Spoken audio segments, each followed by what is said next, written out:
Hello my dear friends, welcome to our channel. So in the last session we discussed about electrostatics and we came to know that there are two subdivisions in electrostatics, that is electric charges and fields, and second one is electrostatic potential and capacitance.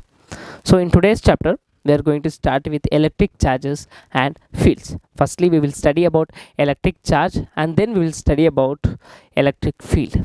So coming to the electric charge,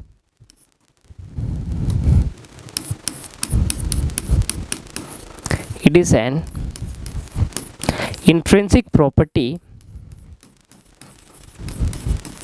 of a matter.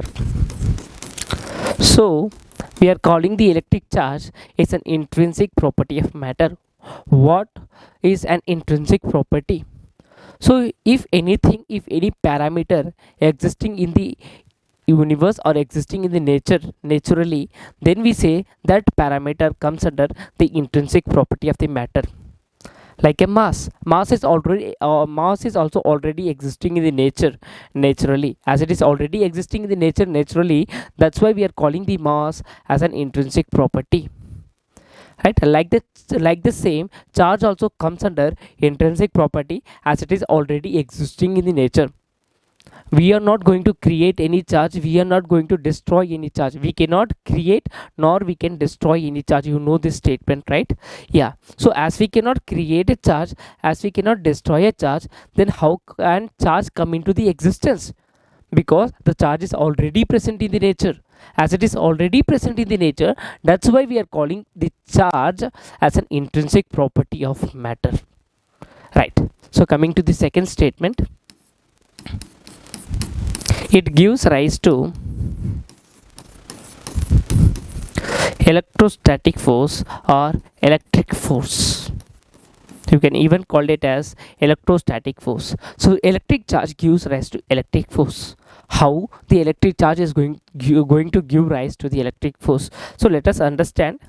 However, you are going to study the Coulomb's law, but here I'm just going to give you an introduction of that one.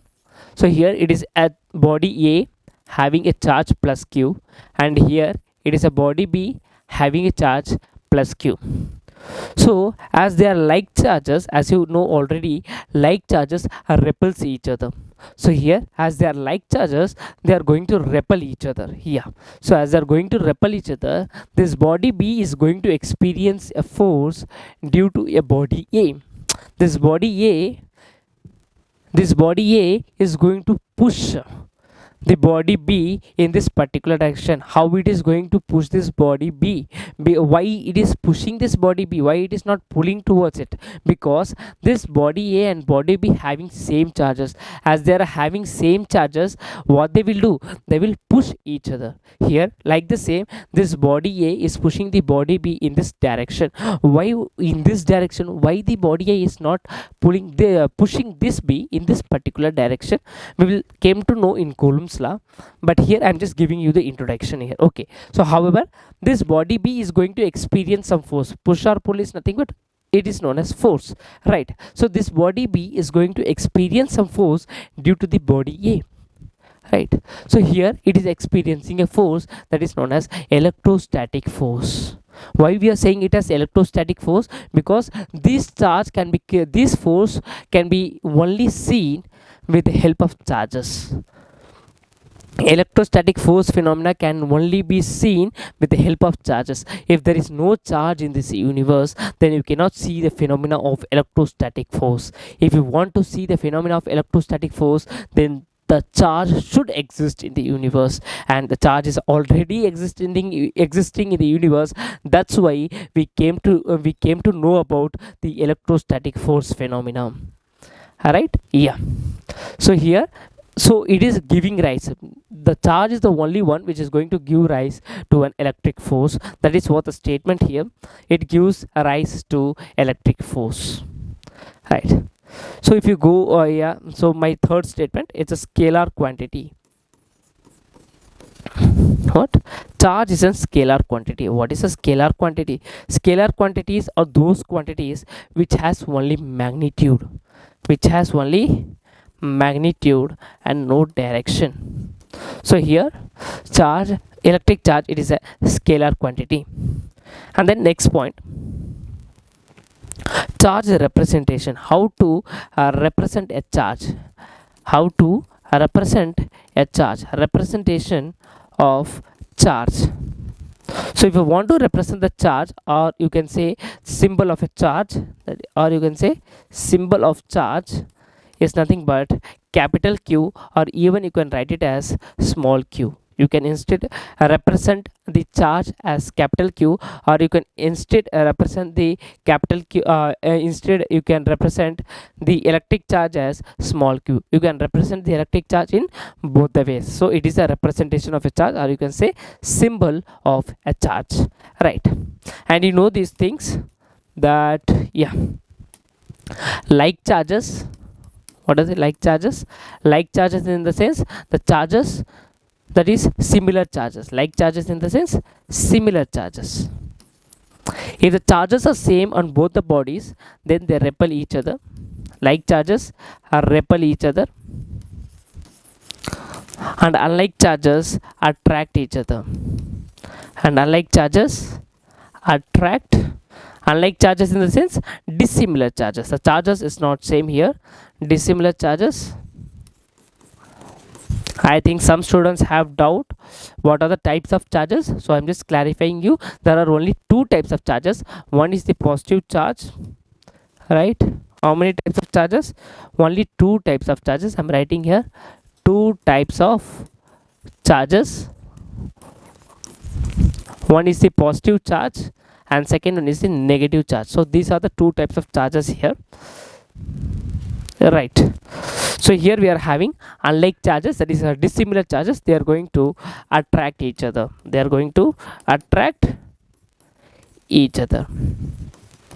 So we came to know there are two types of charges. How we know there are two types of charges? There is a story behind it. How they found there are only two types of charges, right? Around 600 BC, there is like a solid substance known amber, which is made up of resin. So after rubbing the resin with some animal fur, they came to know that this amber has the capacity to attract the smaller dust particles or smaller leaves, right? So they came to know that there is some property named charge is existing in the universe. After this, the story starts of the charge, right? So I'm not going to the theoretical part, that story part. You can read it by yourself. The most important part I just covered here. So it is an intrinsic property of matter, and electric force gives rise to electric force. If there is electric charge gives rise to electric force. If there is no electric charge in this universe, that means you cannot see the phenomena of the electrostatic force. So as you know, the charge is existing in the nature by itself. That's why we are able to experience the electrostatic phenomena. Alright, so here my third one is a representation of the charge. How we can represent the charge? So we can represent the charge by capital Q or by small q. And my fourth statement is here, how many types of charges are present? Only two types of charges. One is the positive charge and second one is the negative charge. If both the charges are positive charge, then the body repel each other. If both the bodies are negative charge, then the body repels each other, because the charges are same. That's what I said, like charges. Like charges in the sense, like charges in the sense plus and plus, minus and minus. Two bodies having same type of charge, same type of charge in the sense it is also a positive charge, it is also a positive charge. So if same type of charge is present, if same type of charge is present, yeah, here it is. So if same type of charge is present, then both the bodies repel each other, as I said in this phenomena. As you can see here, as both the bodies are like charges, it is experiencing an electrostatic force due to a body A. But you can see it is an electrostatic force of repulsion. It is a repulsive force what the body B is experiencing, because these charges are like charges. If it is unlike charges, if one body is having a charge plus q and another body B having a charge minus q, then this minus q that means this body B experience an attractive force. What? Attractive electrostatic force. That is electrostatic force of attraction, you can say in both the ways. So unlike charges, see here the charges are dissimilar, right? So unlike charges always attracts each other, and like charges always repel each other. how the men and men do and how the men and women do, right? So don't go to that topic. So I think you would have understood the basic fundamental concept of the charge better. So in the next lecture we will study about the properties of charges. If you have any doubt, you can ask me in the comment section. Your doubt will be clarified as soon as I can. So if you liked the video, please do subscribe, comment and share it with your friends.